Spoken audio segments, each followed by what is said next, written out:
സിംഹവും ധൈര്യശാലിയായ മുയലും. ഒരു കാട്ടിൽ രാജ എന്നൊരു സിംഹം താമസിച്ചിരുന്നു. രാജ ശക്തനും ദയയുള്ളവനുമായിരുന്നു. വിശക്കുമ്പോൾ മാത്രമേ അവൻ വേട്ടയാടാറുള്ളൂ. അനാവശ്യമായി ഒരിക്കലും അവൻ മൃഗങ്ങളെ ഉപദ്രവിച്ചിരുന്നില്ല. ഒരു വേനൽക്കാലത്ത് കാട്ടിൽ കടുത്ത വരൾച്ച അനുഭവപ്പെട്ടു. നദി വറ്റി വരണ്ടു. ഭക്ഷണത്തിന് ക്ഷാമം നേരിട്ടു. ഒരു ദിവസം മരത്തിനടിയിൽ കട്ടിയുള്ള മണ്ണ് കുഴിക്കുന്ന ഒരു ചെറിയ മുയലിനെ രാജ ശ്രദ്ധിച്ചു. കൗതുകത്തോടെ രാജ ചോദിച്ചു, മുയലേ, നീ എന്താണ് ചെയ്യുന്നത്? മുയൽ മുകളിലേക്ക് നോക്കി പറഞ്ഞു, അയ്യോ സിംഹരാജാവേ, ഞാൻ വെള്ളത്തിനായി കുഴിക്കുകയാണ്. എന്റെ കുടുംബത്തിന് ദാഹിക്കുന്നു. അവർ കഷ്ടപ്പെടുന്നത് എനിക്ക് കാണാൻ കഴിയില്ല.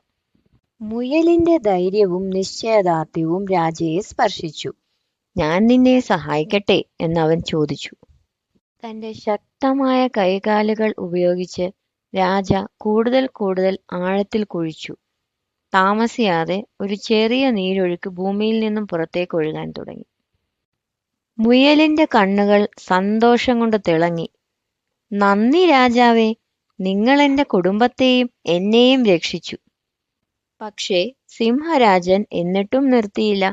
കാട്ടിലെ ദാഹിച്ചു വലഞ്ഞ എല്ലാ മൃഗങ്ങളെയും അരുവിയിൽ നിന്ന് വെള്ളം കുടിക്കാൻ ക്ഷണിച്ചു. മൃഗങ്ങൾ സിംഹരാജന്റെ ദയയെ പ്രശംസിക്കുകയും അവനെ ഏറ്റവും ശ്രേഷ്ഠനായ രാജാവായി പ്രഖ്യാപിക്കുകയും ചെയ്തു. ആ ദിവസം മുതൽ മുയലും സിംഹരാജനും അടുത്ത സുഹൃത്തുക്കളായി മാറി. മുയലിന്റെ കുടുംബം സുരക്ഷിതമാണെന്ന് രാജാവ് ഉറപ്പുവരുത്തി. നീണ്ട വരൾച്ചയുള്ള സമയത്ത് രാജയെ രസിപ്പിക്കാൻ മുയൽ കഥകൾ പങ്കുവച്ചു. വരൾച്ച ഒടുവിൽ അവസാനിച്ചു. കാട് വീണ്ടും തഴച്ചു വളർന്നു. സിംഹവും മുയലും തമ്മിലുള്ള ബന്ധം കൂടുതൽ ബലമുള്ളതായി മാറി.